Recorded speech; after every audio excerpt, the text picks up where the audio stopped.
Hola, Buenas ¿cómo tardes, estás? perdón. Karen, ¿cómo estás? Andrés Felipe Barajas. Presente, profe. ¿Ahí me veo? No, Andrés, listo, ya, te estás... listo. María Fernanda Bermúdez. Aquí estoy, María profe. Fernanda. Hola, María Fernanda. Hola, profe. Aridayana Bueno. Presente, profe. A ver, Ari, ¿cómo estás? Juliana Cárdenas. Presente, profe, buenas tardes. Mariana Cediel.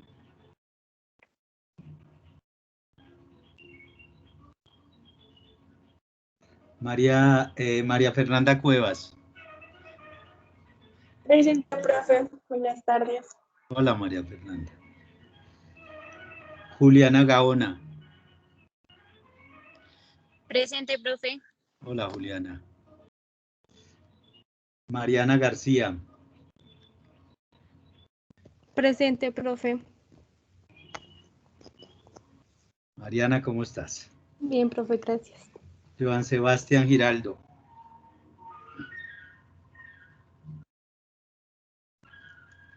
Samuel Esteban González.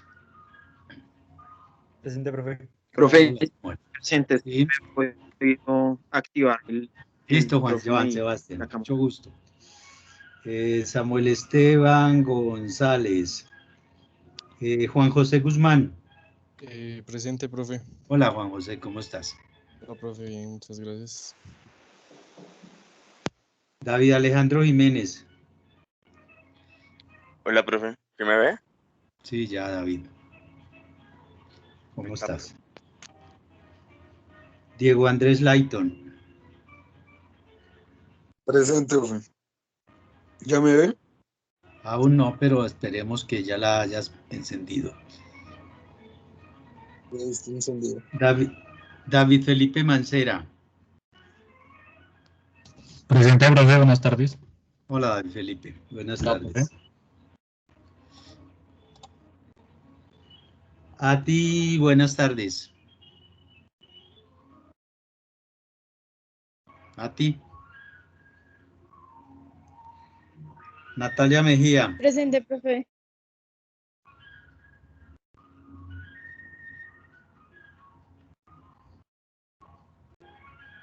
Aldo Bernardo Monroy. Aquí, profe. Hola, Aldo.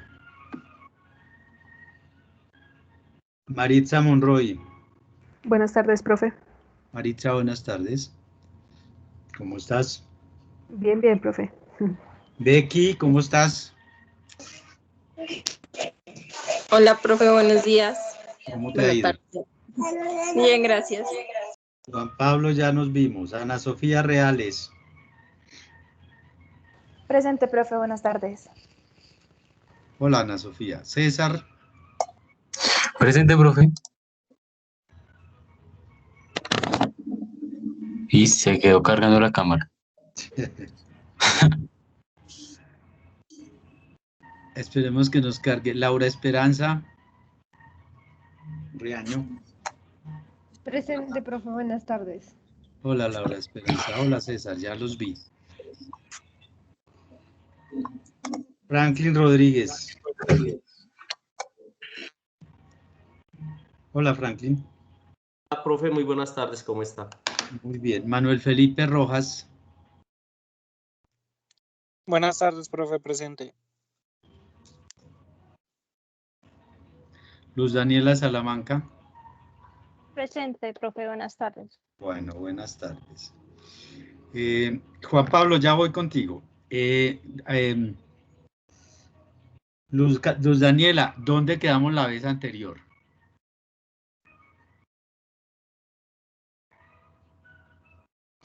¿O hasta Profe, dónde qué llegamos? pena, usted no me llamó. ¿Cómo es tu nombre? Benavides. Benavides. Ah, sí, es que yo lo tenía borrado allá el Nicolás. Bueno, a ver, Nicolás, ¿dónde quedamos la vez pasada?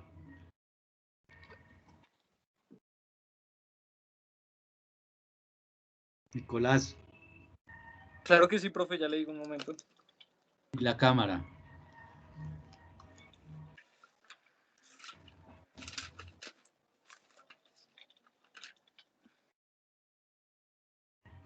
Estamos viendo lo del flujo de producción y estamos profundizando en eso, sí.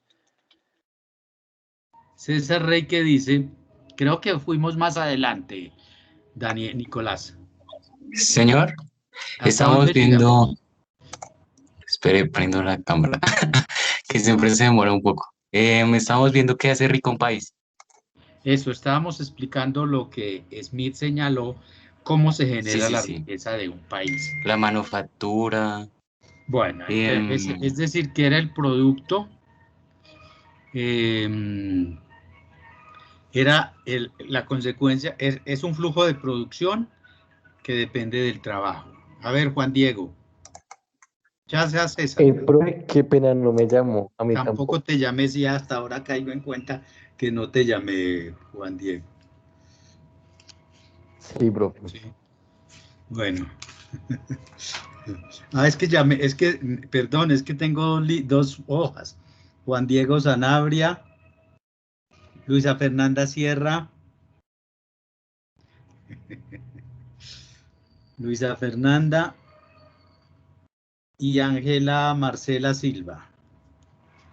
Sí, profe, buenas tardes. Gracias, buenas tardes. Entonces habíamos dicho que ese producto depende de dos cosas.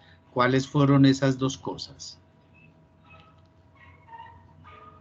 Y empezamos con una. Una era la productividad del trabajo, ¿sí? Sí, señor profe. Y la otra era, dijimos que era ¿cuál? la proporción de trabajadores que tienen un trabajo útil. Útil y productivo. Sí, señor. ¿Sí? Y señalamos para Smith que era un trabajo útil y productivo. No, profe, hasta ahí quedamos. El profe nos dictó las dos y dijo que hasta ahí quedábamos. Sí, pero explicamos que la productividad del trabajo depende de la división. Sí, señor. Y de la especialización, que esto a su vez depende del tamaño del mercado y que para poder atender eso se necesitaba algo que les mencioné, que es la primera teoría de crecimiento de una economía, que se llama la inversión, y que la inversión no puede hacerse mientras no haya ahorro en la economía, que se llamaría acumulación de capital. Dijimos que el límite para la producción es la acumulación de capital. Más o menos dijimos eso, María Fernanda. Sí, profe, eso sí, sí, señor. Bueno, entonces les dije, ahora vamos a ver qué es el trabajo, qué es el trabajo improductivo según Smith. Ay, no, marica. ¿Algo nos ibas a decir, Aldo Bernardo?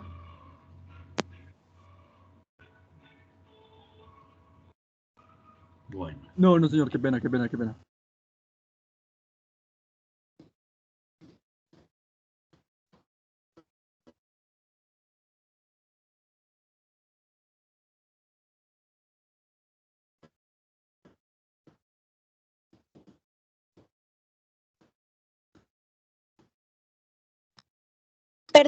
Perdón, ¿era trabajo qué? Es que no alcancé a escuchar. El trabajo, entonces dijimos que dependía de la proporción de trabajo, de trabajadores que desarrollaban un trabajo útil y productivo. Fue lo que como lo señalamos, ¿no? Bien. Entonces, ya tenemos una parte. ¿Qué era y en general para todos los economistas clásicos? ¿Qué es trabajo productivo y qué es trabajo improductivo?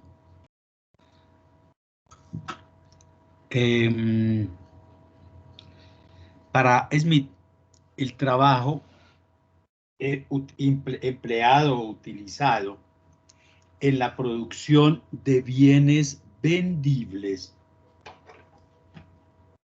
es trabajo productivo. Es decir, lo que digamos, lo que hoy llamaríamos tangibles. Eso es trabajo productivo. Todo lo que puede venderse como tangible. Porque él consideraba los intangibles, lo que llamamos hoy como servicios, como trabajo improductivo. Es decir, el trabajo o el tiempo de trabajo invertido en la prestación de servicios para él es improductivo. Lo que quería decir que para él, que la actividad de los capitalistas que aumentan la producción de bienes reales, los tangibles, son beneficiosos porque permiten el crecimiento y el desarrollo económico. Mientras que lo que se gasta en servicios, bien lo señala así en La riqueza de las naciones, lo que los terratenientes gastan en sirvientes y bienes intangibles, él lo consideró despilfarro. Claro, hoy se nos hace una aberración esa afirmación, pero en su momento fue como él lo planteó. Y por allá en alguna parte de La riqueza de las naciones, que espero que ustedes ya la hayan bajado y hayan comenzado la encuentran en PDF, en internet, en alguna parte de La riqueza de las naciones, él dice, el hombre se hace rico contratando una multitud de trabajadores y se hace pobre manteniendo una multitud de sirvientes. Y señala y termina con esta otra perla. Los capitales aumentan con la frugalidad y disminuyen con el despilfarro y la mala conducta. Ahí ya tenemos un sesgo contra los terratenientes. Es decir, por eso para todos los economistas clásicos, el capitalista es muy importante, es lo que dinamiza la economía o las sociedades, dado que bajo el supuesto de ellos, Juan Pablo, ahorita vamos para lo tuyo, bajo la perspectiva de ellos, los capitalistas son ahorradores, es decir, su consumo es frugal. ¿Saben? Con eso ya que es frugal. ¿Sí? Porque, es decir, no es que sean avaros, sino que les gusta acumular, o eso es avaricia. Es decir, ¿qué es lo que él dice? Ellos consumen poco y el resto lo ahorran.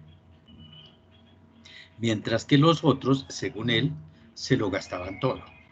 En cosas, para él, los servicios eran inútiles. Hoy sabemos que eso no es así, pero en su momento eso fue como él lo planteó. Esta misma consideración de gasto productivo e improductivo, o de trabajo productivo e improductivo, lo pensó respecto del Estado.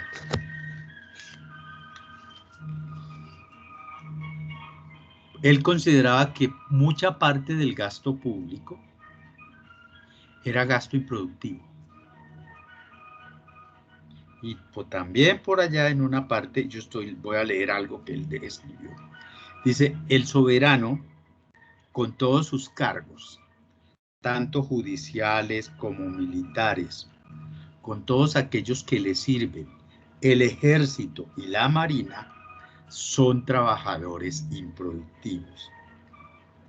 Entonces, aquí vamos a encontrarnos con otra cosa que es, digamos, el calco de la fisiocracia. Él dice que se lograrán altas tasas de crecimiento si se distribuyen rentas altas entre los capitalistas. ¿Qué quiere decir esto? Que tengan muchos beneficios. Que esas rentas altas ellos las ahorran y al hacer el ahorro hacen la inversión. Y que de alguna manera buscar rentas bajas entre los terratenientes que todos se lo gastan en sirvientes. Entonces, según él, como el gasto público en su gran mayoría es improductivo, esto impide el crecimiento económico.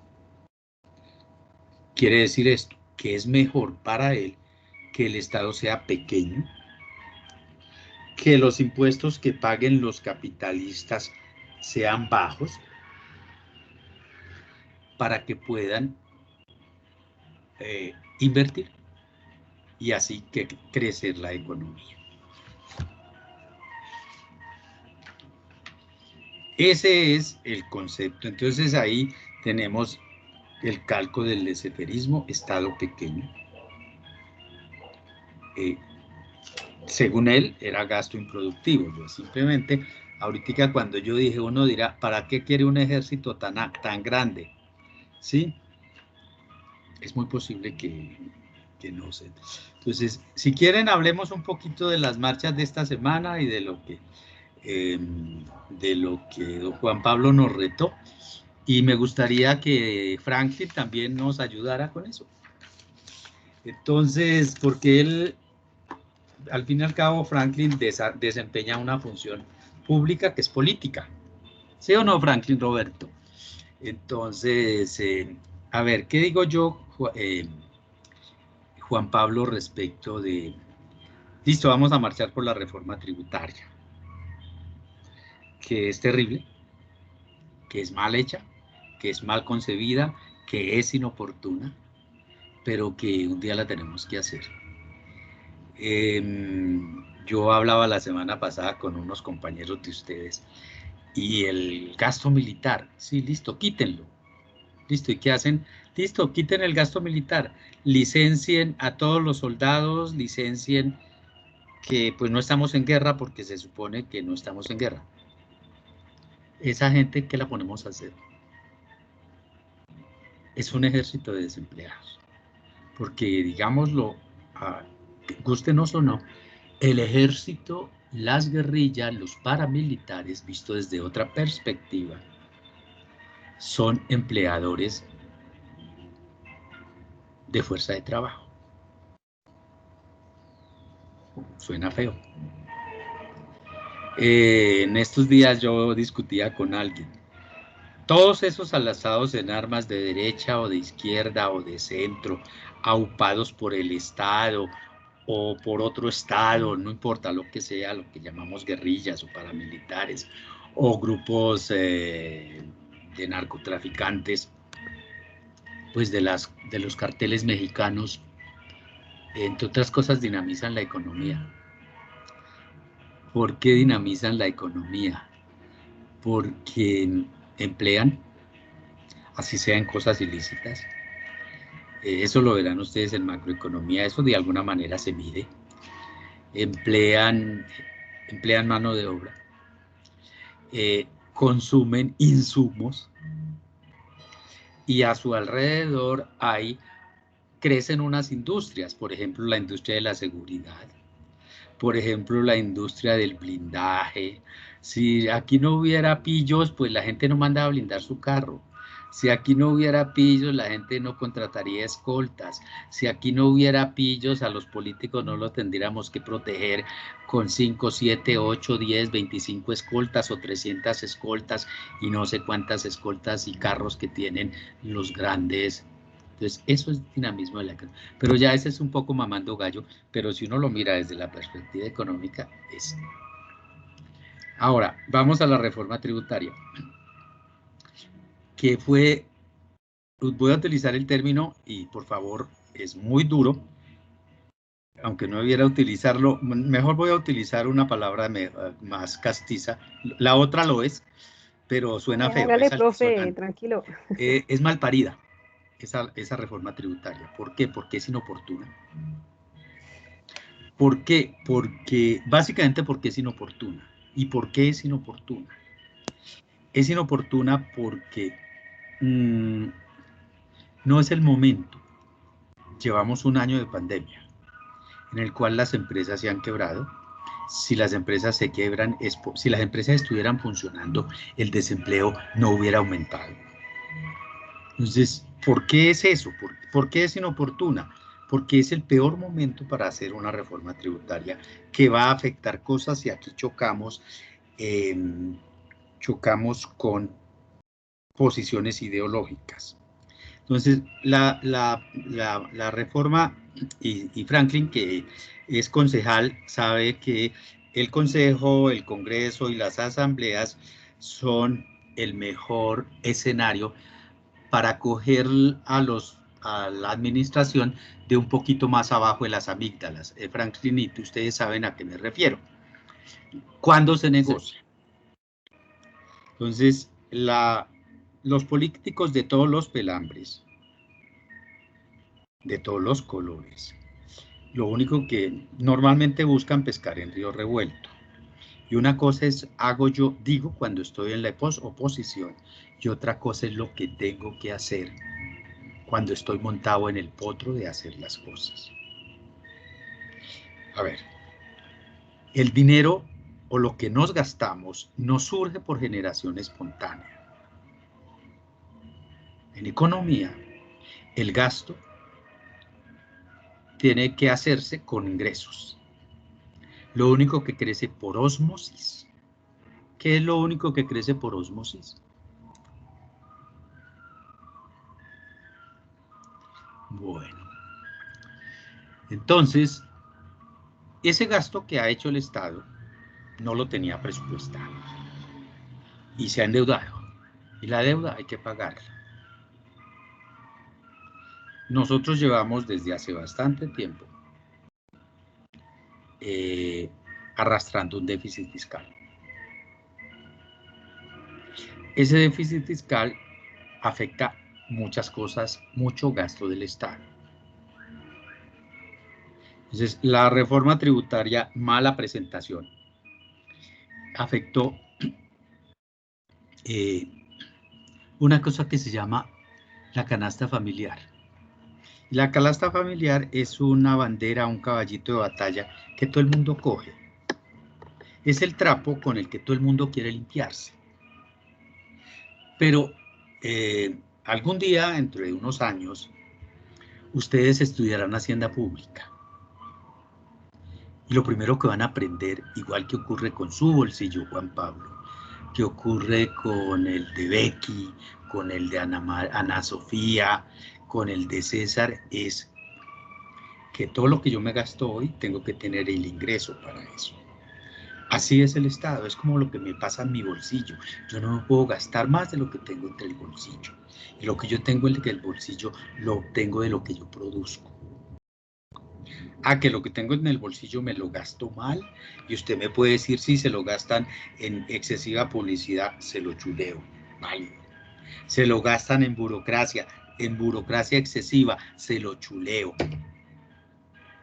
Se lo gastan en gasto militar innecesario, se lo chuleo. Todo eso es cierto.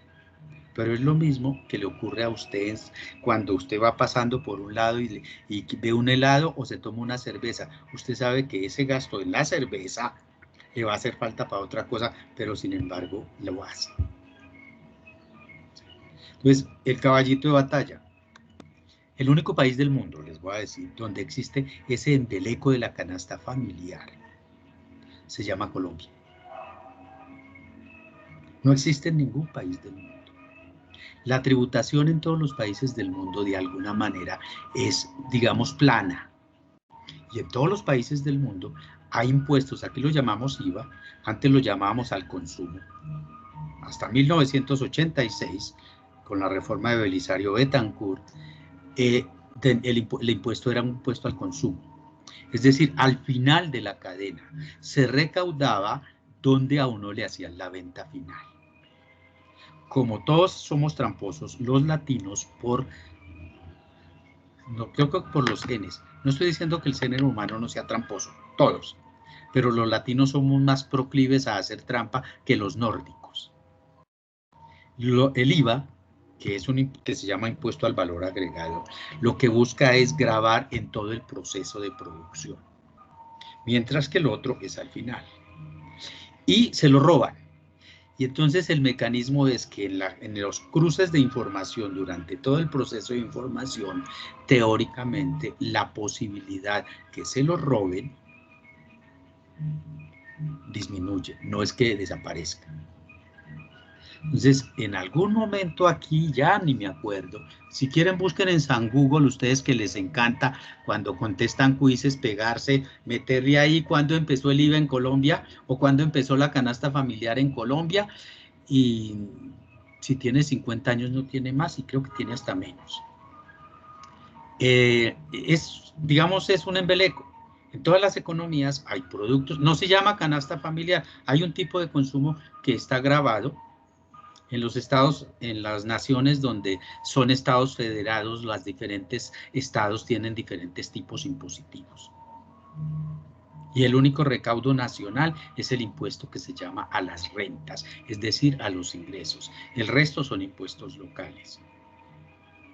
Aquí no, aquí en 1986 lo cambió el presidente Belisario y señalaron un poco que es un poco el impuesto al consumo. Entonces, ¿qué pasó?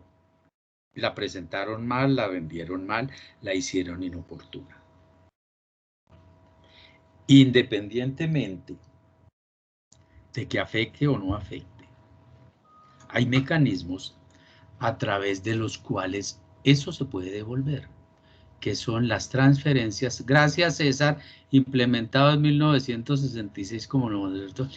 Estamos hablando es del IVA, no, yo me refiero es la canasta familiar, César. Gracias.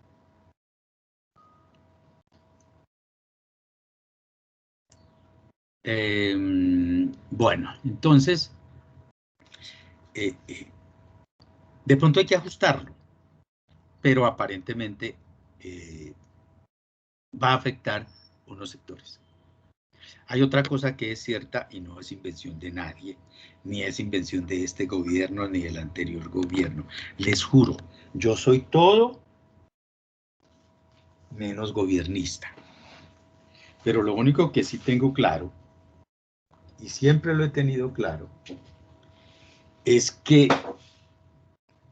sin impuestos, sin altos recaudos, no hay alto gasto. Ese es uno de los principios que verán ustedes de la tributación. Es una cosa que se llama eficiencia en el recaudo y eficiencia en el gasto.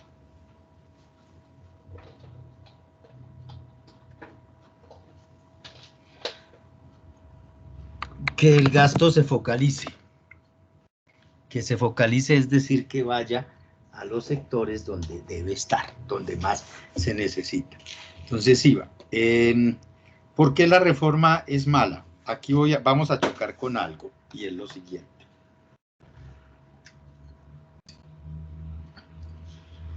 Uno dice, y ese es caballo de batalla de la izquierda, es que a las empresas las deben gravar más. No. A las empresas no se les debe gravar más. Ahí va parte del principio clásico. Póngale bajos impuestos a las empresas. ¿A qué se le debe gravar? A los dueños de las empresas, que es diferente. Es diferente. Y ese gravamen a las empresas más bajo se compensa con mayores gravámenes a los dividendos y a las rentas de capital.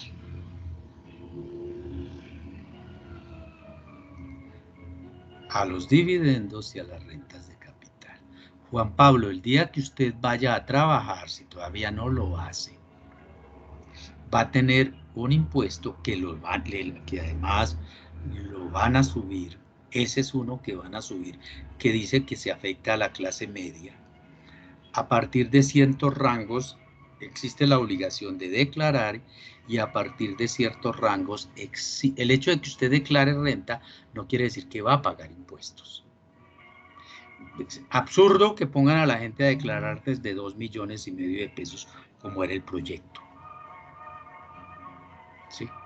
Porque es decir, de alguna manera casi que eso se vuelve inmanejable porque hay mucha gente que tiene que declarar. 1953, gracias César. Ahí César nos está poniendo una información que sacó del DANE. Bien, entonces, sus ingresos tienen una tarifa impositiva en la cual se aplica un principio que se llama progresividad. Es decir, entre más va pagando. No es proporcional, sino progresividad, que es diferencia proporcionalidad. Es decir, usted salta de un rango a otro y el aumento de su ingreso es inferior al aumento del rango del impuesto. Ese es un principio que se llama de progresividad y busca hay unas rentas o ese de ingresos que tienen muy poquito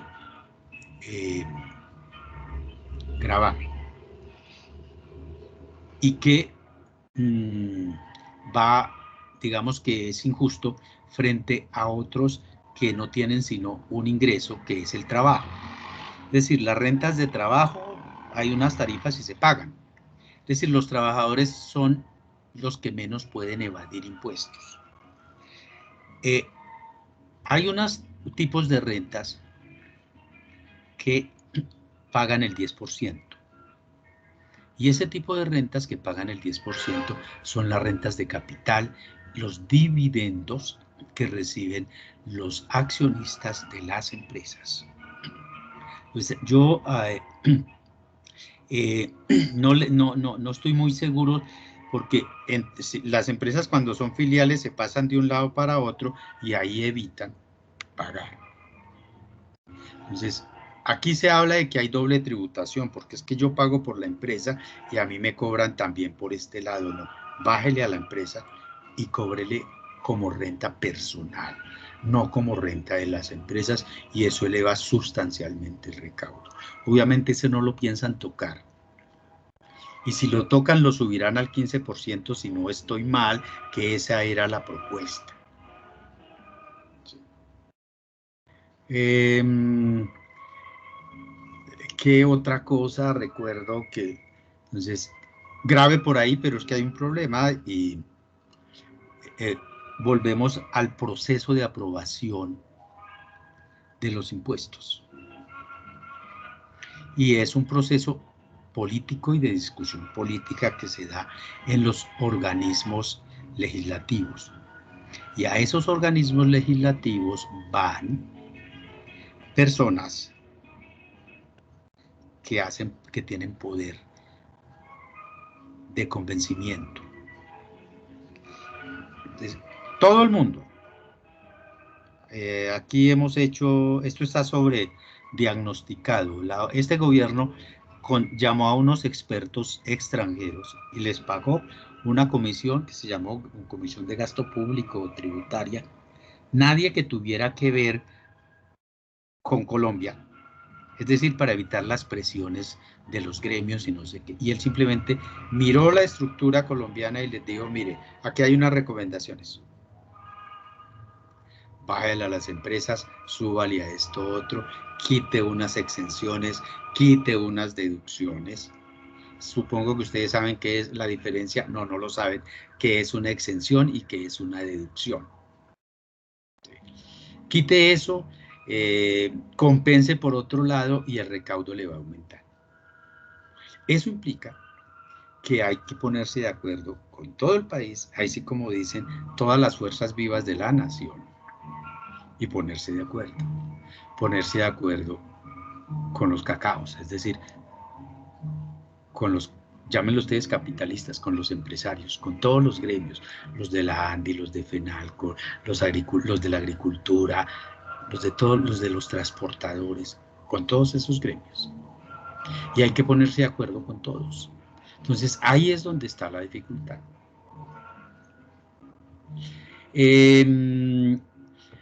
Entonces, en este momento nosotros vamos a ir, pero no conocemos qué es lo que hay, qué es lo malo de la reforma.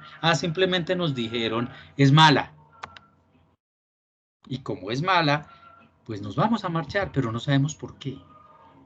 No sabemos de la importancia que tiene el Estado de tener recursos. Claro, está equivocado, seguramente muchos, y seguramente ellos piensan que no y que así pueden obtener los recursos.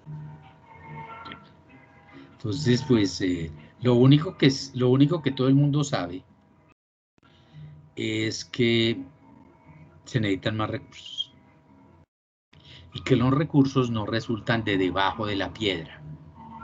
Yo levanto una piedra y ahí encuentro el sapo, no. Los recursos, puede que encuentre el sapo o el alacrán levantando una piedra o una culebra, pero los recursos no salen levantando una piedra. Los recursos se logran generando más sistema clásico. Genere más.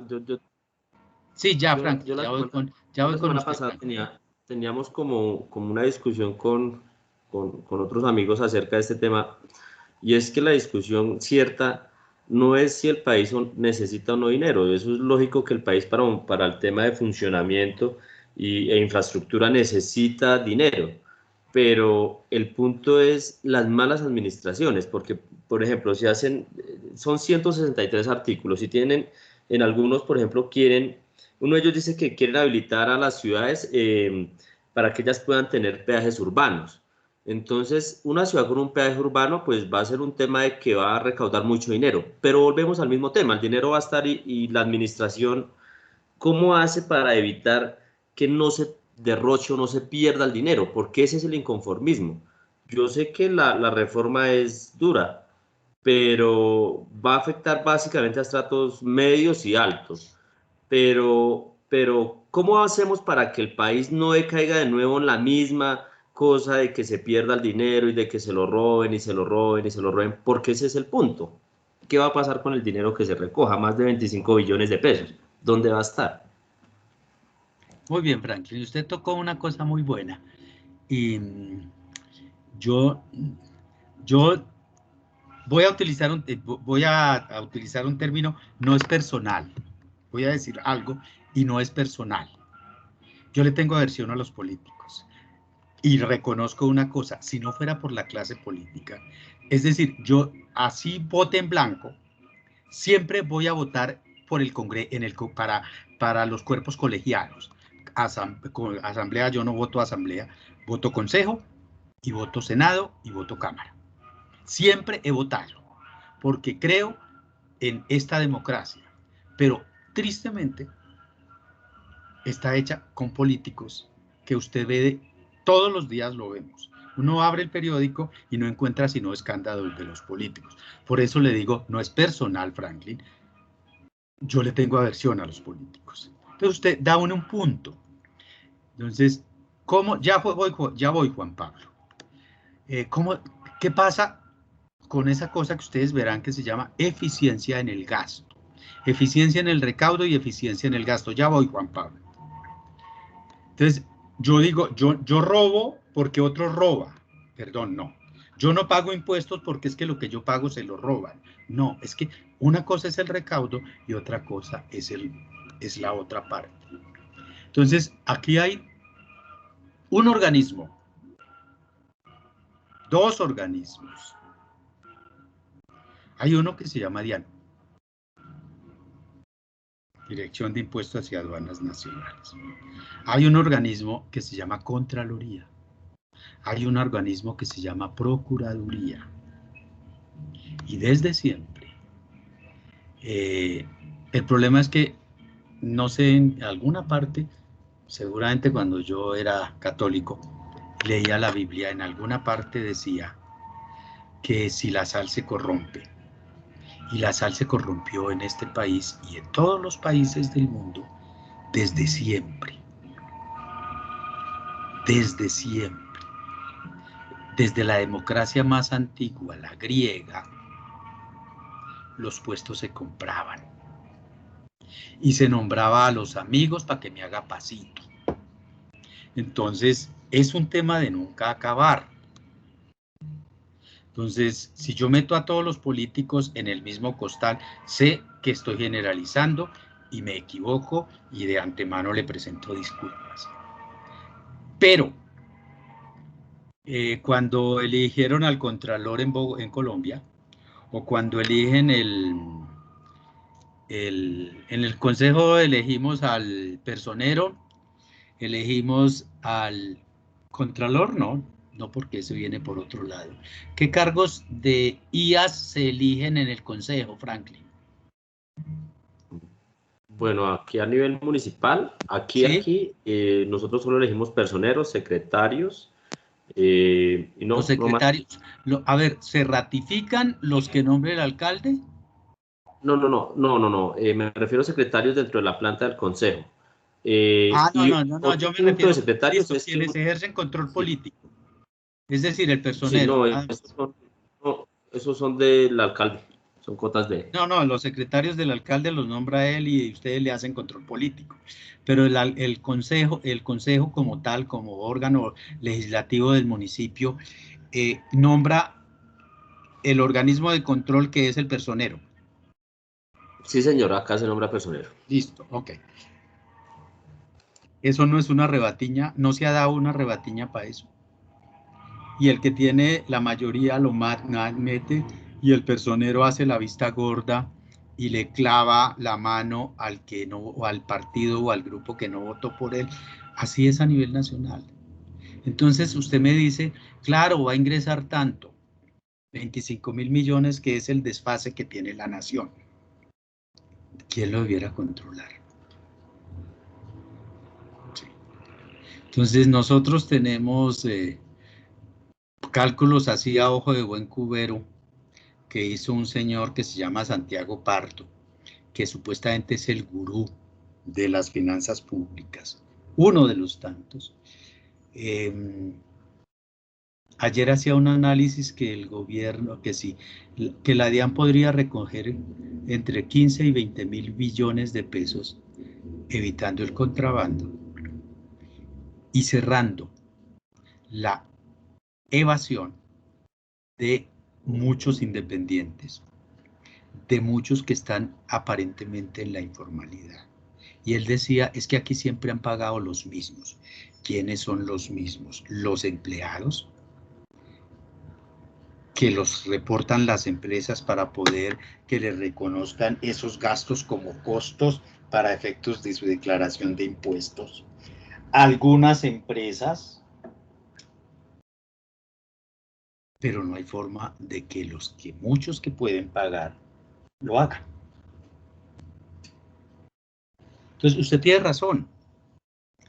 Si nosotros, si el desgreño administrativo o si la plata se dejaran de robar siquiera un 20% de lo que se roban en todas las administraciones de todos los colores, de todos los partidos políticos.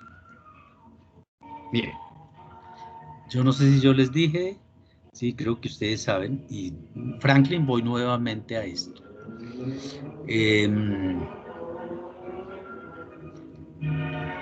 Yo trabajo con una empresa que distribuye medicamentos, distribuye dispositivos médicos y distribuye nutrición. Nuestros clientes son en Bogotá, son IPS, son EPS, son las subredes.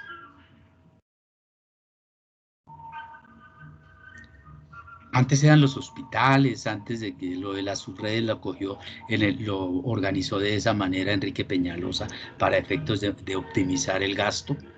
Anteriormente estaban todos, antes de Peñalosa había otra cosa. Entonces, mire, es lo que ocurre con la contratación.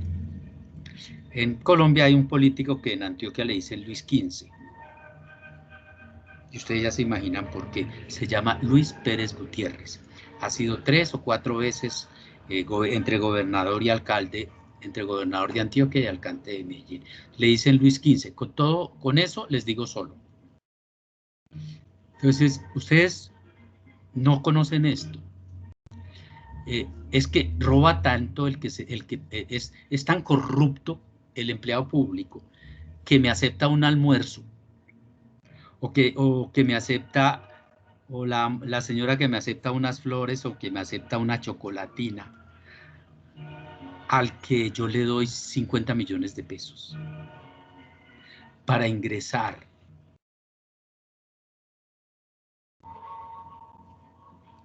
como vendedor, teóricamente aparece una licitación que siempre está hecha a la medida del que quieren que gane. Ahí comienza la corrupción. Quisiera que me pudiera desmentir, Franklin. Cuando yo llego y entrego, le tengo que ayudar a... Discúlpenme un momento. Lilian, qué pena, estoy en clase, le devuelvo la llamada a las 4. Gracias.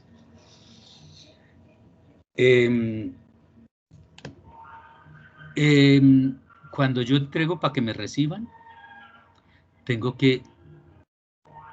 alguito para que me reciban, para que me pasen la factura, después para que me vayan y que esté bien, después para que vaya a contabilidad y comienza el bicicleteo, el ferrocarrileo y a toda hora me vacunan. Lo tengo que aceptar. Y quiero que alguien me diga, usted es un embustero, Hernando Sepúlveda, porque eso no ocurre en las administraciones, en todas. Mire, hermano, ayúdele con algo al de la bodega para que le reciba bien y le reciba rápido. Eso se llama. Si no lo hago, no le puede vender. Es que el nivel de corrupción que hay en el país es de tal magnitud que esto nunca desaparecerá. Aquí hay que hacer que se queme todo esto y sobre sus cenizas construir una cosa nueva. Y todo el que va llegando se va permeando, se va permeando, se va permeando. Y no es del partido que está gobernando hoy, ni del de ayer, ni del de anteayer, ni de lo mismo. Todos. Todos. Y se rasgan las vestiduras, es que yo soy honesto, yo soy... Y todo ese que habla de que yo... El que más habla de que es honesto, es como el cuento de la carreta. Mientras más ruido hace la carreta, menos cosas lleva por dentro. Entonces, los organismos de control, todos son sesgados. Infortunadamente en este más. Y a veces uno se levanta con tanta desazón que dice, puta, hay que seguir. Entonces, el control, los organismos no hacen. Por conveniencia política, por conveniencia ideológica, por conveniencia económica, por conveniencia en su trabajo. El jefe le dice, hágase el pendejo y le toca hacerse el pendejo. No sé si algunos de ustedes, creo que ninguno hasta este momento, está contaminado. Y ninguno ha trabajado con el Estado. Esa es la experiencia que yo tengo, Franklin. Y lo único que aprendí hace mucho tiempo es que unos son los que recaudan y otros son los que se lo roban. Y en todo robo en este país, de la cosa pública, están los políticos. Juan Pablo, siga. Franklin, sigo con usted en 2 minutos y por favor no se lo tome personal. Es lo que yo pienso. Tranquilo. Por estas canas que yo tengo no son pintadas. Y he visto pasar muchos gobiernos y he visto pasar muchos políticos que ofrecen el oro y el moro y ofrecen que yo voy a hacer y terminan todos contaminados. Mire, yo quisiera estar equivocado y quisiera decir, mire, estos 5 dedos, quisiera que hubiera solo 5 de esos que están en el Congreso, hablando de tantas cosas, que fueran así. No lo hay. Ninguno. Que ahí sí, como dice el cuento, que Dios me parta la lengua, que me parta un trago o que me trague la lengua. Pero primero, Juan Pablo. Que si los son corruptos es por el mismo permiso de la gente, hay que ser sinceros, porque en campaña a la gente le gusta que le den cosas. Por ejemplo, y a la gente, si uno no le da algo, la gente no vota. Y después los colombianos tienen buena memoria para olvidar, entonces ellos se les olvida y vuelve y pasa y pasa y pasa lo mismo, y creo que es por eso que algunas maquinarias políticas han logrado sobrevivir, porque las personas olvidan todo, pero siempre quieren algo a cambio. Y pues un político no es costoso darle un bulto de cemento, no es costoso darle una camiseta, pues eso es real. Y segundo, las maquinarias para poder crecer, desde la época de los 40, 50, ellos se han visto inmersos en un tema de entregar algo, de darle algo a la gente. Y antes eran ideas, ahora son cosas. Y esas cosas cuestan. Y es ahí donde aparece esa corrupción de que si usted quiere ser alcalde necesita 500 millones de pesos. ¿De dónde lo saca? Paréntesis chiquitico, Franklin. ¿Cuánto le costó a usted ser concejal de, si no lo puede decir, de Sopó? ¿De Sopó no? ¿Es de Sopó o de Cota? De Sopó. Cota debe ser más costoso. No, pues ser alcalde acá, es que la plata no la puede uno medir en físico, pero es el tiempo y lo que uno invierte en cosas. Pero yo calcularía que como unos 30 millones de pesos. En cosas. ¿Cuánto? Como 30 millones de pesos. Pues muy poquito. Aquí en Bogotá ser concejal perfectamente puede costar entre 3 y 5 mil millones de pesos. No, claro, es que la diferencia es total. Un alcalde acá, una campaña en la alcaldía acá cuesta 600 millones de pesos.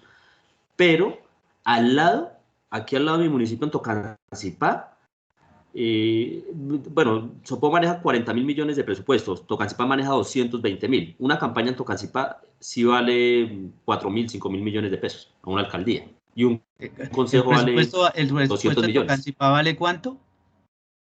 El presupuesto de Tocancipá es de 220.000 millones de pesos al año. Ajá.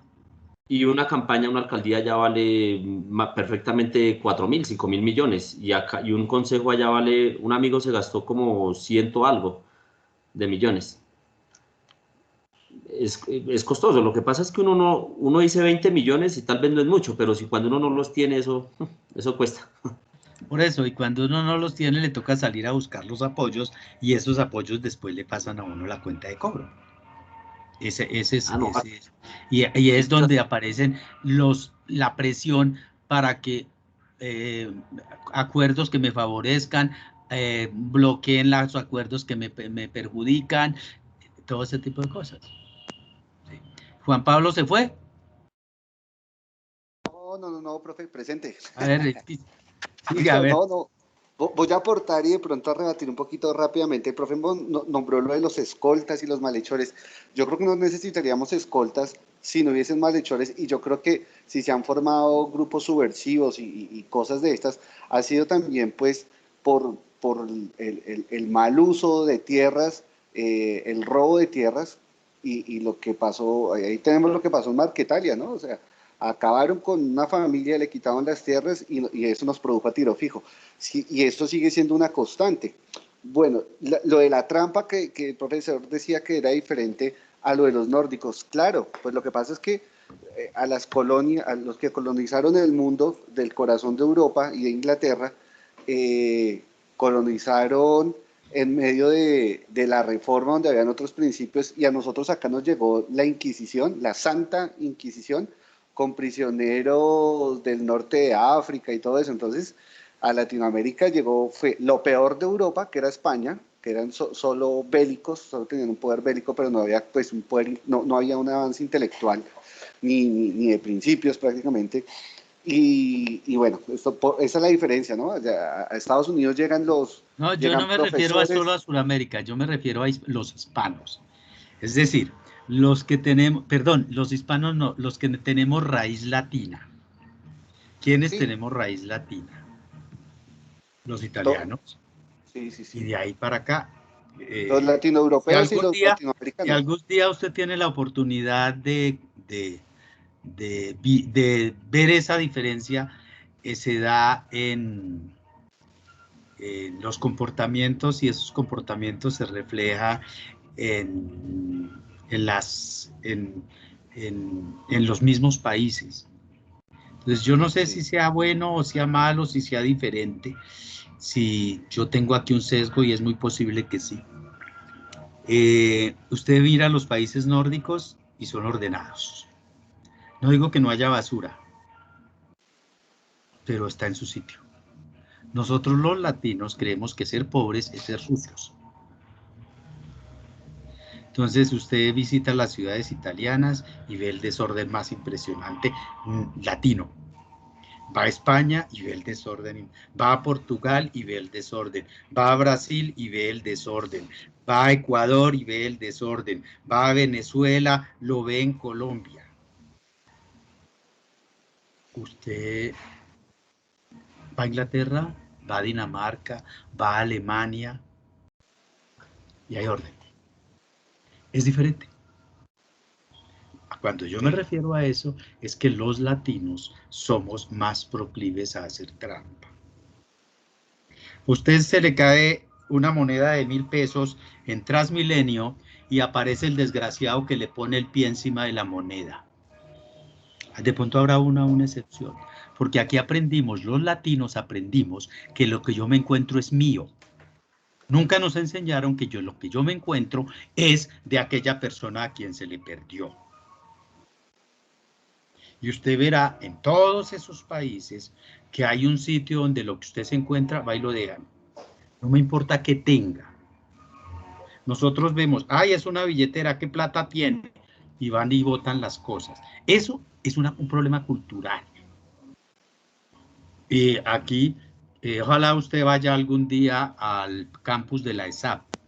Usted deja un paraguas sobre su mesa de trabajo y a los 5 minutos desapareció. Porque en las escuelas, creo que alguna vez había, en Bienestar Universitario, había un sitio donde se dejaban supuestamente las cosas que se encontraban. Simplemente esas son ese tipo de cosas. Somos los latinos. Entonces, pero nos salimos del cuento, esos son temas sociológicos que va por otro lado y que podemos o no estar de acuerdo. Lo único cierto es que, perfecto, hay que ir, los que quieran ir, pero hay que saber a qué vamos. Sí, listo. Ay, quítenla, retírenla. Listo, la embarraron. Hay que hacerla. Y el problema es que el afinar, como dice Franklin, los mecanismos de control es una función social. Y la función social es que en algún momento, yo no sé si ustedes lo alcancen a ejercer, tenemos que, esos quienes votamos, saber por quién votamos.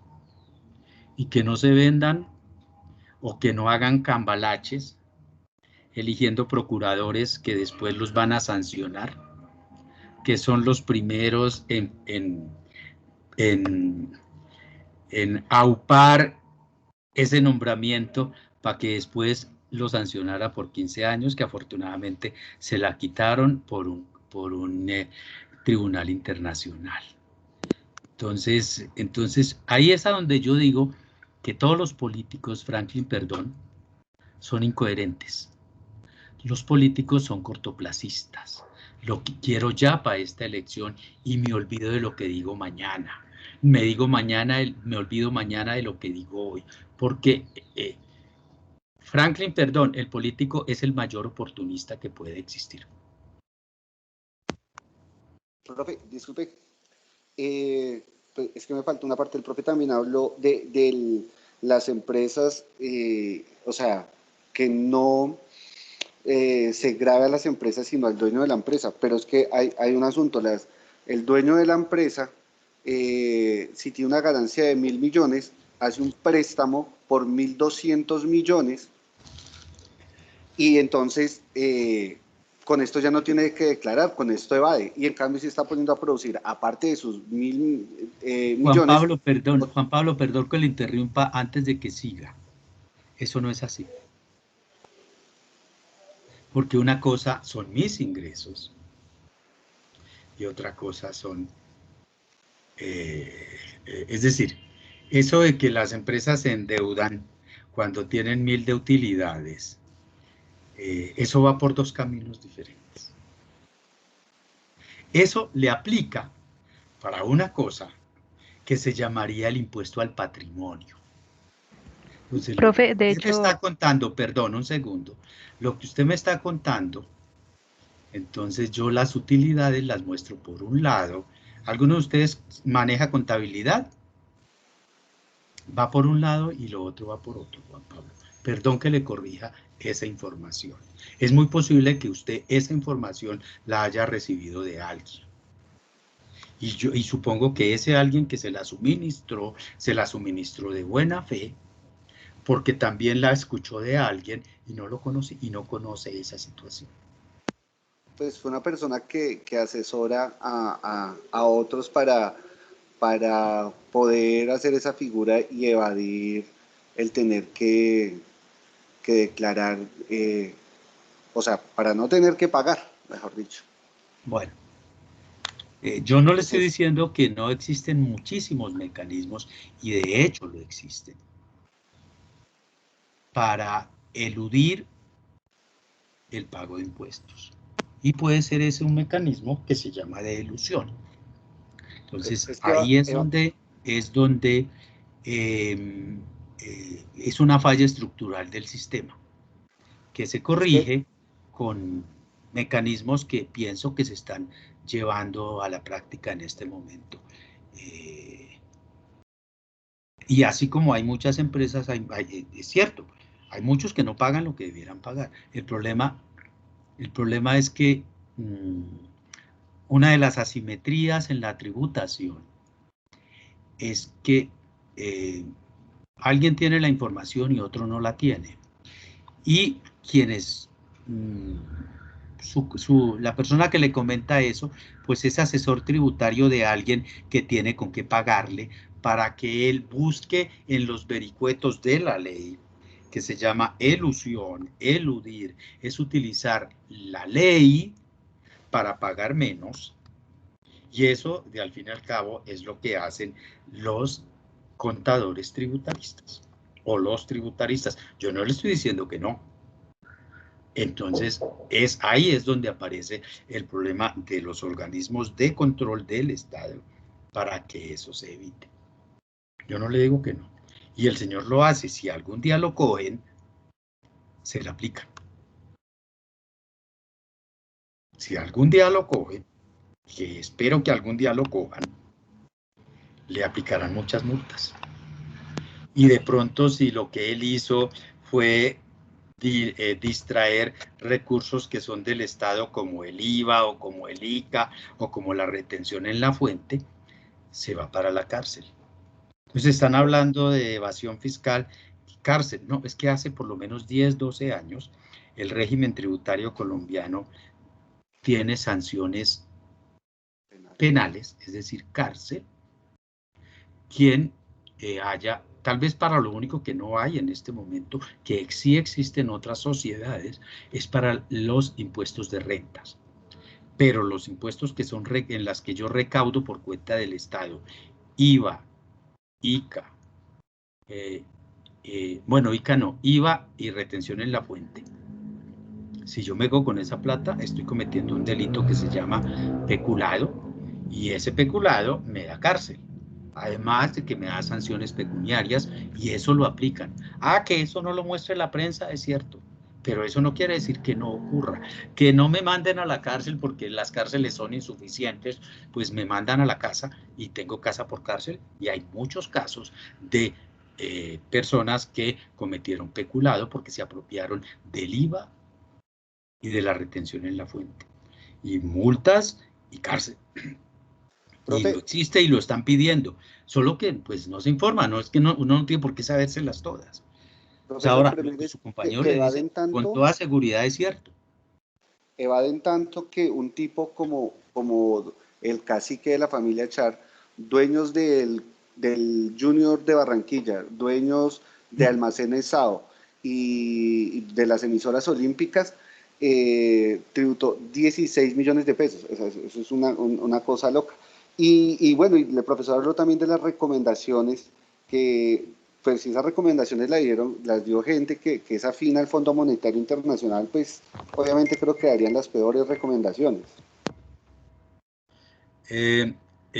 Juan Pablo, si yo le presto a usted plata, a ver, se lo pongo al revés.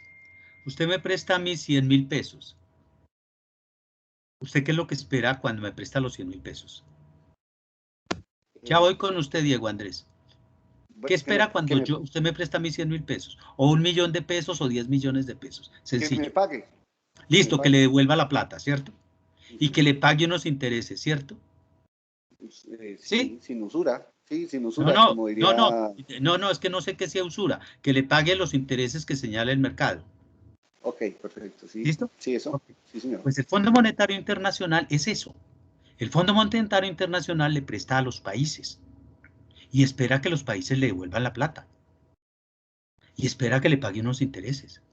Porque es que el Fondo Monetario Internacional, si usted no sabe, se nutre de los aportes de quienes hacen parte de ese fondo. Y como los aportes no son suficientes para atender los préstamos que le generan a muchos países, tienen que salir a los mercados internacionales a buscar recursos. Y esos recursos que sale a buscar a los mercados internacionales tiene que pagar intereses. Y lo que le presta a usted, se lo presta a intereses, hay que pagarlo. El Fondo Monetario Internacional no es la sanguijuela que yo decía cuando decía que era de izquierda. A mí también me apalearon porque yo salía a gritar en la 7ª/13, donde hoy es la Universidad del Rosario y antes era el periódico El Tiempo, a gritar: aquí están, estos son los que venden la nación, en contra de préstamos que nos hacía el Fondo Monetario Internacional. Todo ese discurso es muy bonito y la edad que ustedes tienen, quisiéramos quemar todo y volver a construir este país sobre las cenizas. Entonces, el día de mañana, cuando usted me preste 1.000.000 de pesos, a usted le gustaría que yo le dijeran: oiga, Juan Pablo, no le pago y haga lo que le dé la gana. ¿Está bien eso?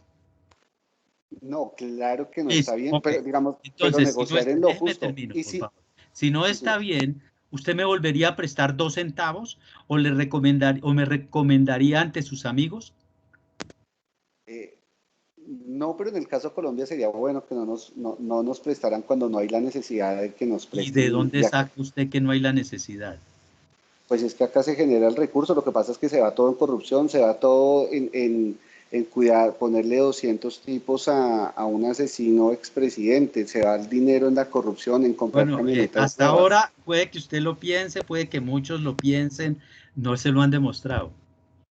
Mientras tanto, ojo, usted no puede decir que es un asesino, Juan Pablo, porque aquí puede haber algún uribista, yo no lo soy, que le va a decir que usted está en un espacio público sindicando a alguien de algo que no le ha demostrado la justicia, independiente de que la justicia sea sesgada o no sea sesgada, Juan Pablo, ojo.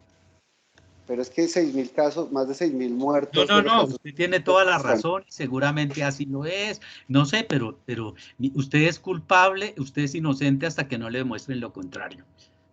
Lo voy a denunciar por incuria. ¿Cómo?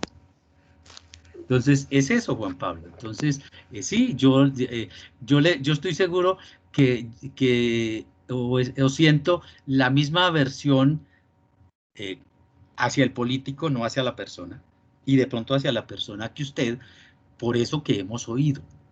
Y claro, la prensa nos informa y listo, y nosotros nos formamos una idea de lo que escuchamos.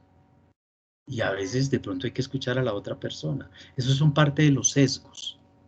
Y sí, perfecto, muchos dicen que el señor expresidente Uribe es un asesino, que no sé qué, pero hasta ahora la justicia colombiana, usted me puede decir que es sesgada, yo no le puedo decir que no, pero no lo han condenado. Y mientras no lo condenen, él no es asesino. Para muchos es el colombiano más influyente de este siglo. Para muchos es el colombiano que más daño le ha hecho al país, pero de ahí a no más. Entonces, Dejemos esa parte así, Diego Andrés. Gracias, Juan Pablo. Listo, profe. A No, ver, no, Diego. solo cierro con esto. Es difícil, tener justicia cuando se tiene dos fiscales de bolsillo y cuando realmente se tuvo un magistrado que desviaba la información y archivaban, como también pasa en la fiscalía. Entonces, así A ver, no, Juan. no podría haber justicia. Diego Andrés, tenemos que aprender todos esto. Yo soy abogado. Una de las cosas que primero aprendí es que el concepto de justicia es subjetivo. El concepto de justicia no es objetivo. Lo que para usted es justo, para otro puede ser injusto. Y ahí es donde aparece esa cosa que se llama el contrato social. Y ahí es donde aparece eso que señalaron los fisiócratas. Unas instituciones. ¿A que se cooptan? Yo no le digo que no. Como está aquí. Unas instituciones, pero antes que esas instituciones, otras instituciones, que son las normas. Las normas son perfectas. El problema es el aplicarlas. Y el aplicarla implica los sesgos. Y el aplicarla implica muchísimas cosas. ¿Sí? Puede que usted y yo tengamos razón, o yo le dé la razón a usted en que el fiscal, que este gobierno cooptó todos los organismos de control, cierto. ¿Culpa de quién? Él ganó con un programa. Lo impusieron, listo, lo impusieron. Los colombianos, quienes votaron, votaron por él. Otros votaron por otro. Y yo fui a votar en blanco. Pensé que íbamos a hacer el 15%, como decían las encuestas. Fuimos el infeliz 4%, que de ahí no supera más. Y dentro de un año, también voy a hacer lo mismo. Unos votarán por ese que imponga a alguien, ese personaje del que denosta Juan Pablo. Otros votarán por ese otro personaje que en la última semana es el que domina todo. Y otros votaremos en blanco. Listo, no más. Y esa es un derecho, una decisión que, entre comillas, se toma libre. Entonces, ¿quién eligió a este? Los colombianos. Ah, una mayoría, no tengo ni idea. ¿Por miedo al logro? No tengo ni idea. Dentro de un año se va a nombrar a alguien. Y alguien va a salir. Entonces, de acuerdo, está cooptado, eso es sesgado, el señor mañana le dicen que salió libre, perfecto. Una regla de la democracia es que ellos no la cumplen, es que las decisiones judiciales, así no estén a mi favor, las tengo que respetar. Porque el día que yo no las respete, las sociedades se vuelven peor de lo que estamos. Sí, Juan Pablo. No sé, Diego, si ya le comenté. Sí, No, entonces pero el concepto de justicia, perdón, Juan Pablo, ya voy con usted. El concepto de justicia es subjetivo. Es lo más subjetivo. ¿Cómo se evita esa subjetividad? Las leyes. Ah, que se equivocan y que hay que modificarlas, vale. Pero lo que para usted es injusto, para mí puede ser justo. Te juro, mire, le voy a poner un ejemplo. Usted sale de aquí, de su clase, y le roban el celular y lo apuñalan. Y usted y toda su familia lo primero que quieren es que a ese sinvergüenza lo pudran en la cárcel. Porque el concepto de justicia que hemos alimentado,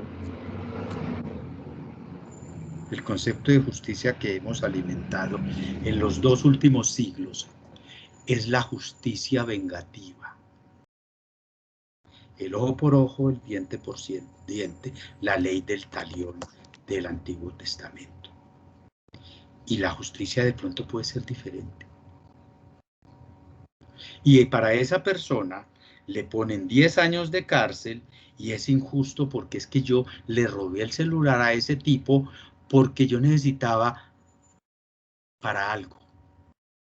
No le digo el hurto famélico que lo contempla el Código Civil, el Código Penal. Hay una cosa que se llama hurto famélico y no me da ni cárcel, ni me cortan las manos, ni nada de esas cosas. Y el Código Penal colombiano contempla eso. Entonces, para el otro es injusto que me metan 10 años, así yo le haya metido una puñalada. Ese es mientras que la ley le dice, mire, si usted tiene esta conducta, esta es la pena que usted tiene. Tiene estos atenuantes. Hurto famélico. Si no era para irse sí, listo. Bueno, entonces usted le da esto, menos este atenuante, tiene esto. No sé si haya o no haya castigo. Infortunadamente, como no hay castigo, ya es otro problema de la institucionalidad colombiana. En derecho uno aprende que uno de los factores que acelera el deterioro de una sociedad, es decir, si yo veo que alguien roba y no le pasa nada, pues eso me impulsa a que yo haga lo mismo porque sé que no va a ocurrir nada. Y eso es lo que ocurre en el país. Entonces eso es lo que hace que a los políticos les importe un pepino pasarse las normas que están porque sabe que tienen la forma de evadirlo. El congresista de la semana pasada, el representante, hizo lo mismo que su patrón y pues ya hay un antecedente. El fiscal pues ya lo que dice Leyton está cooptado por no sé qué, todo eso es cierto. Yo no le puedo decir que no, es la verdad y me duele de pronto, no digo que más, igual que a ustedes. Nicolás. Pero, profe, yo no he preguntado. Profe, pues como para aportar un poquito a la conversación, dos cosas, ¿no? Uno, los paraísos fiscales, que me parece importante hablarlo, ¿no? Por ahí se va gran parte de los impuestos del país que se debería pues invertir en muchas cosas y ese es un tema que es complicado, ¿no? Los paraísos fiscales y por otro lado también, usted que pues, profe, le está tirando tan duro a los políticos, también un abogado, donde hay dos abogados, hay 5 interpretaciones diferentes, ¿no? No, yo lo único, no se preocupe, yo lo único que digo es que todos los abogados somos ratas. ¿Sí? Toma lo tuyo. Nicolás, mire, lo primero que le enseñan a uno como abogado es que todos, el peor delincuente, tiene derecho a una defensa. Todos tienen derecho a una defensa. Yo por eso no me fui por el penal. Entonces, todos los delincuentes, por más delincuente que sea, por más aberrante que haya sido su crimen, tiene derecho a una defensa. De no ser así, las sociedades no tendrían eso que se llama defensores de oficio. Que cuando la persona no tiene para conseguir su abogado, en teoría el Estado se lo provee. Igual que ocurre aquí, ocurre en todos los países del mundo. ¿Sí? Entonces sí, los políticos y sí, los abogados, ahora, ahí sí como dice el cuento, ahí sí me tengo que defender y como Franklin Roberto lo hace. Hay unos que sí, entonces yo tengo, lo primero que uno tiene que tener frente a en un caso penal es saber la verdad. Y la persona pues le tiene que contar a uno y uno decide sí o no. Eso es decisión. No más. Entonces, así como muchos abogados para hacer sucesiones o para hacer separaciones, pues la gente dice que trabajó toda su vida para el abogado porque se lleva el 30%. Sí, muchos sí, otros lo hacen gratis, así como hay médicos que trabajan gratis. Eso, ahí sí como dice el cuento, tenemos de todo en la viña del Señor. Entonces sí, cierto, pero la gran mayoría, ¿usted qué cree? Mire, aquí en este país hay un ranking de abogados.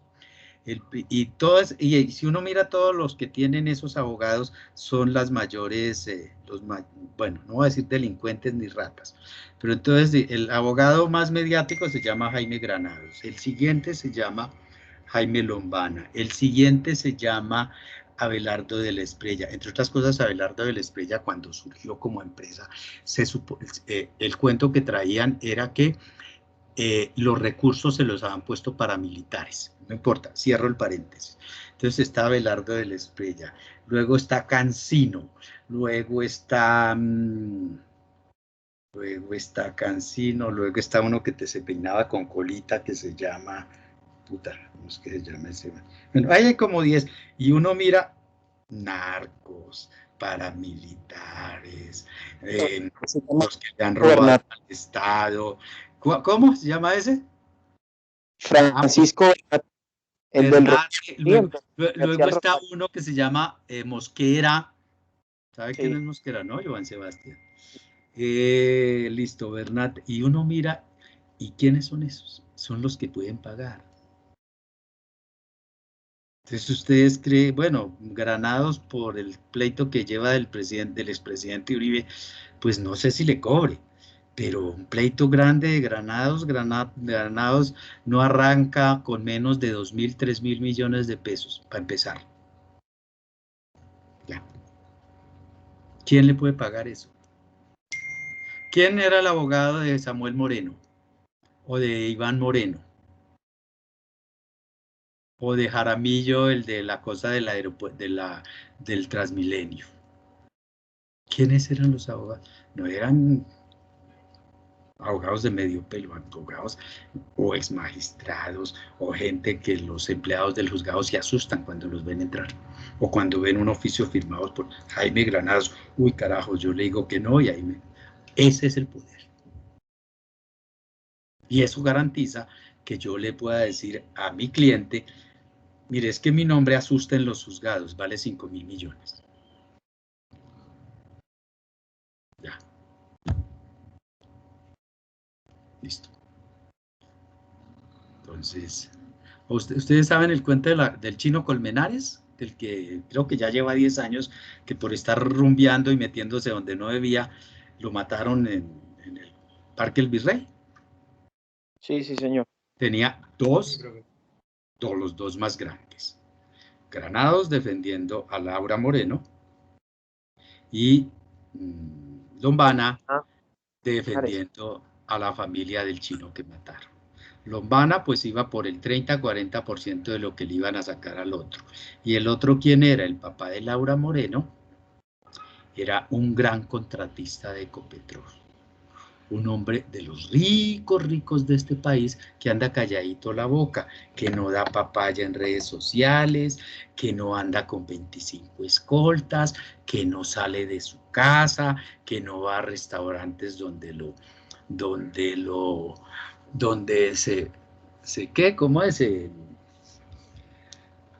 ve todo el mundo. El uno, ¿cuánto le sacó? 2, 3 mil. Por defender a la China y decir que no sé qué, que ella no sabía, y de Contera se le tiró la carrera a ella, la del otro chino que estaba metido y la de toda esa vaina. ¿Y quién estaba ahí? Montenegro, el anterior fiscal, defendiendo al chino. No era él. Entonces, y esos no cobran 2 pesos. Y esos no cobran 2 pesos. Entonces, sí. ¿Quién fue Nicolás? Sí, todos los abogados somos ratas. Tiene toda la razón. Bueno, señor. Pero mire cómo son las cosas, porque aquí usted habla de Laura Moreno, de Jessy Quintero y de este Cárdenas, pero bueno, no lo mencionó, pero también estaba implicado. Pero mire también quiénes estaban representando al señor Colmenares, ¿no? Al papá. El tipo nomás es, bueno, no es tan rico como el señor Moreno, pero era el director de la Junta Central de Contadores.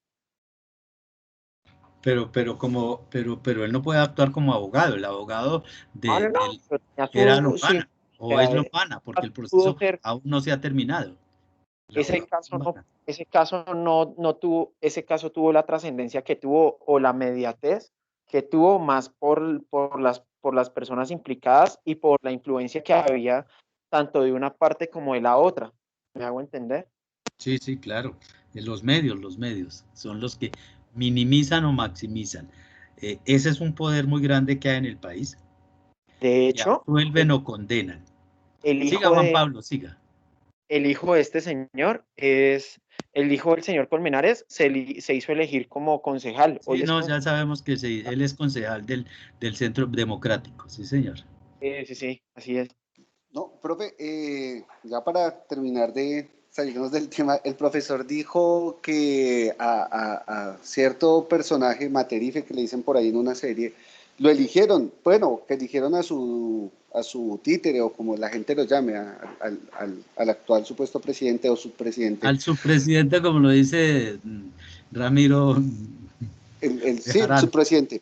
Pero resulta que quiero hablarle de más o menos 2,5 millones de votos que él obtuvo, y fue de la siguiente manera.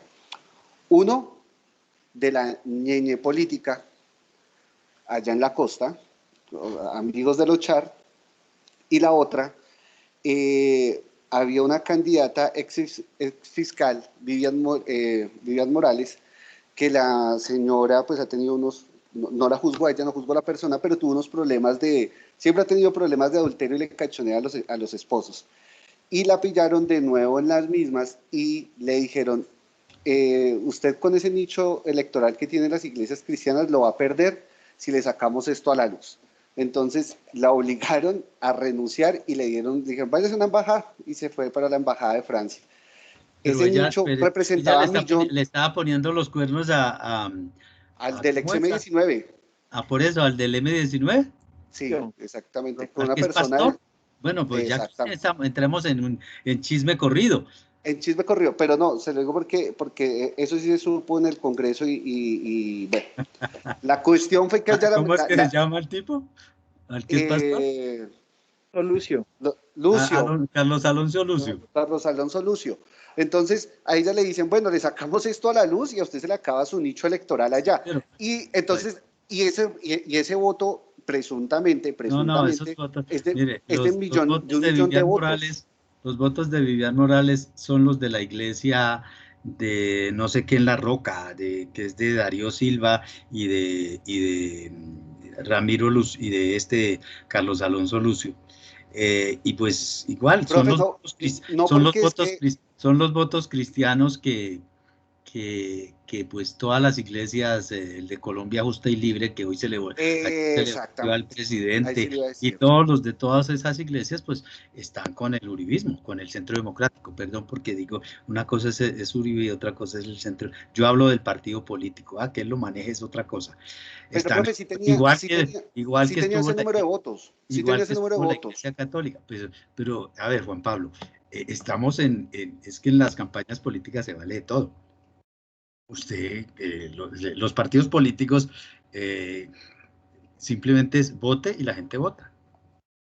Es decir, voy a hacerle más, que es lo que Franklin corroboró sin querer.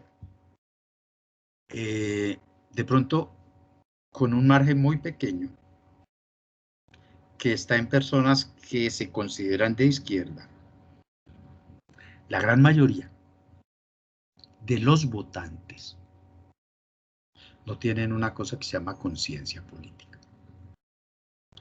Y entonces votan por el ladrillo, votan por el tamal, votan porque yo le voy a hacer dar un contrato en tal empresa, en tal empresa, en tal empresa, cuando ganemos. Eso es venta de votos. ¿Eso qué implica? Que es la degradación de la política, que fue lo que dijo, lo que más o menos nos señaló Franklin Roberto hace un rato. La política está absolutamente degradada. ¿Consecuencia de qué? Listo, la condición socioeconómica. Entonces, a mí viene Char y me dice, venga, hermano, vaya, vote, y aquí hay un man que controla que usted vote por el que yo le digo, tenga 100.000 pesos. Listo. Pero a usted se lo dicen y usted dice no. A mí me lo dicen, no, porque usted dice es que yo valgo más y yo digo yo valgo más, mamando gallo, no, pero en serio. Entonces, conciencia política no hay. Entonces, usted va de un lado para otro. ¿Dónde ha dado eso? El país pasado, de pronto, pero de pronto cuando existía el bipartidismo y el horror del Frente Nacional, no digo el horror, en su momento fue teóricamente bueno. Ese es un tema que algún otro día, si quieren, hablamos de esa parte de política. De alguna manera la gente decía, yo soy liberal porque mi papá fue liberal. Y no entendía que era liberal. Yo soy conservador porque mi papá fue conservador y no entendía que era conservador. Y la familia votaba como borrego o por el Partido Liberal o por el Partido Conservador. Antes después cuando se generó la violencia no empezó en el 48 con la muerte de Gaitán, la violencia venía desde 1930 y pico. ¿Qué hizo el Frente Nacional? Aparentemente la paró. Pero entonces, digamos, entre comillas, había una ideología. ¿Qué hizo la Constitución del 91? Abrió.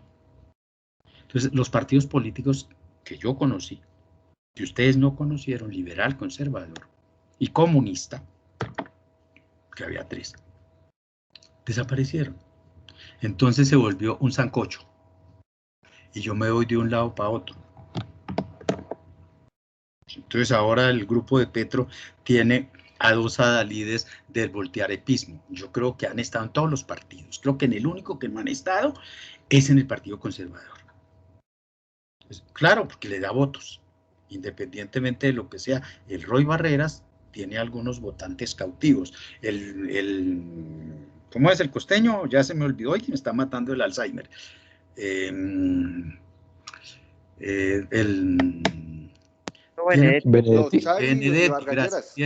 Benedetti tiene votos. ¿Sí? En la costa Pues también Vargas todos Lleras. cambian. Entonces, toda esa cauda de votantes no es solo en la costa. Nosotros tenemos estereotipo de la costa. Pero es lo mismo que hay en Bogotá, solo que ellos son más abiertos que nosotros. Ellos dicen, es que los cachacos son asolapados. Ese es el concepto que nos tienen en la costa. Y yo a veces me pongo a ver. Entonces uno metiéndose en el barro de la política en Bogotá. De todos. Del petrismo, ¿cómo se llama ahora? Colombia Humana, del Polo, del Cambio Radical, de los verdes, de los liberales, de los conservadores, del Centro Democrático. Todos son la misma cosa.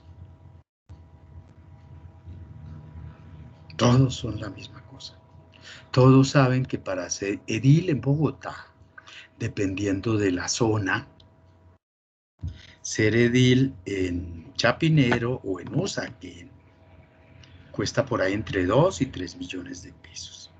De pronto ser edil en Sumapaz costará 180, 200, 250 o 200 o 130. Ser edil en Uribe es en la otra región, ¿no? En la otra zona. Costará 200. Ser edil en Fontibón, en Barrios Unidos, en Suba debe costar bastantico. Igual ser concejal es la misma cosa. Y usted los ve. De pronto hay unos muy poquitos que siempre han tenido su misma línea.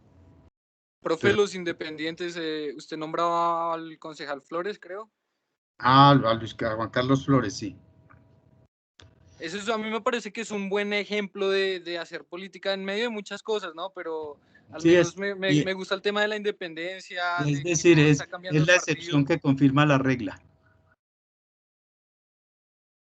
Y yo no sé por quién salió la última vez, no sé si fue por los verdes, pero es de los poquitos políticos que tienen voto de opinión. Él es del maíz. Eso significa que si hay maneras de hacer política sin tener que uno estar pagando y dando tamales y repartiendo camisetas. Sí, listo, de acuerdo, Nicolás, pero hay un problema, es que una golondrina no hace verano. Y entonces... Obvio no, pero al menos, mire, uno pone un ladrillo hoy, mi hijo pone otro mañana, y ¿me entiende? O sea, uno no va a limpiar todo el mundo ni va a hacer 1000 cosas, pero con que uno ponga su granito de arena, a mí me parece que eso es impresionante. Sí, sí, es cierto. Por eso, y no, entonces, cuando yo meto todos en saco, yo sé que hay unos que tienen, que tienen sus votos y que uno vota por esas personas hasta, pero infortunadamente vuelve y juega. Una golondrina no hace verano. Entonces, quienes han estado en los cuerpos colegiados saben que infortunada o afortunadamente, no sé, todas las decisiones son negociadas. O consensuadas, mejor, corrijo el término porque el negociadas puede sonar feo, mientras que la palabra consensuada implica más cosas. Franklin. Es que, por ejemplo, profe, lo que pasa acá el ejemplo claro es la gobernación y Sabana Occidente y parte del Congreso y Senado y Asamblea. El gobernador anterior era Jorge Rey y él era alcalde de Funza. Y el gobernador actual es Nicolás y él fue alcalde de Mosquera. Casi todo ese poder lo concentran en Sabana Occidente porque ellos se reunieron, se concentraron y entre ellos tienen un equipo y una maquinaria gigantísima. Tienen representantes de Sabana Occidente, tienen senadores, tienen diputados, tienen alcaldes, tienen gobernador y muy seguramente en algunos años irán por presidencias.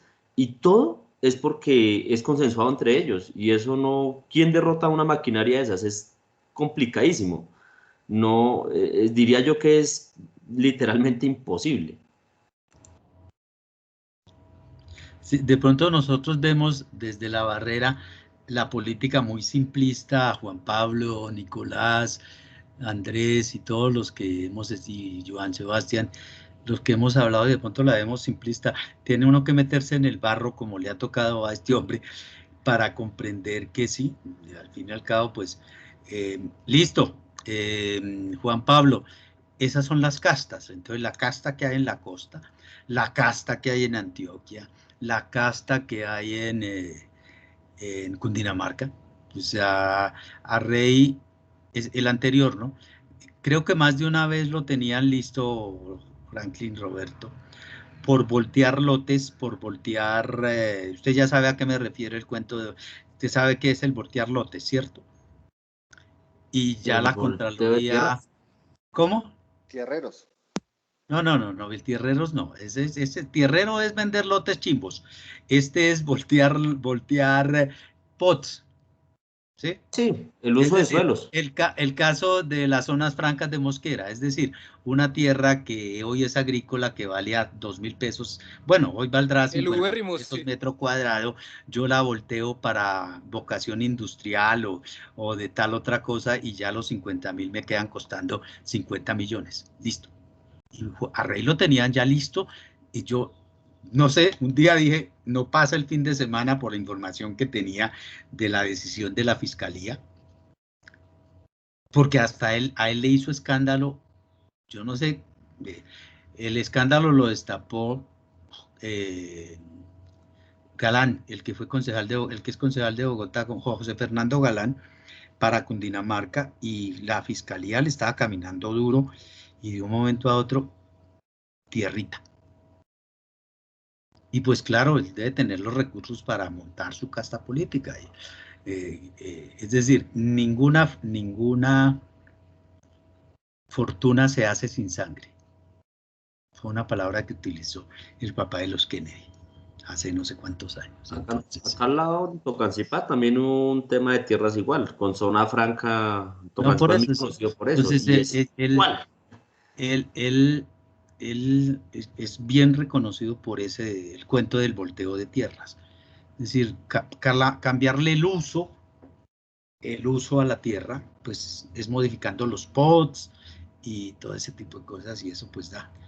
De ahí Pero, surge el escándalo de la zona franca de Mosquera con los hijos del expresidente Uribe. y eso no depende solamente de los políticos, ahí ya entran temas concernientes como la CAR, por ejemplo, que son cuerpos No solo colegiados eso, aparte sino que que ya. ahí están los privados que le dicen, hermano, volteelo y usted va con tanto, ya listo. Entonces, ¿quién? Es que no solo es pecador el que paga por la peca, sino el que peca por la paga. Sí, entonces, esa es.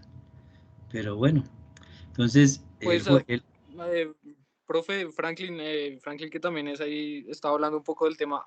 Otro ejercicio político que me parece muy curioso y muy interesante, el de los alcaldes en Medellín. Desde varios años van llegando a la alcaldía alcaldes que son de talante independiente, ahí el que está ahorita, el anterior, Fajardo incluso, empiezan como con proyectos políticos independientes de personas que no están en ningún partido político y empiezan a generar cambio y todo. Me parece que son también, o sea, estamos hablando sí de estas grandes familias y todo, pero yo rescato mucho los políticos independientes que también la sacan cuando parece imposible y todo, pero no sé, también existen esos casos y chévere rescatarlos.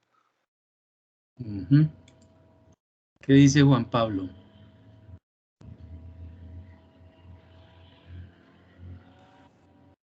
Lo que pasa es que uno puede creer, o sea, o en mi concepción, uno tiende a creer que esos políticos que vienen en una línea sola, como por ejemplo Fajardo viene solo, pero él viene con una maquinaria detrás. Y segundo, él viene apadrinado por personas muy grandes, solamente que tal vez la gente no lo sabe, pero ellos no vienen solos, sinceramente.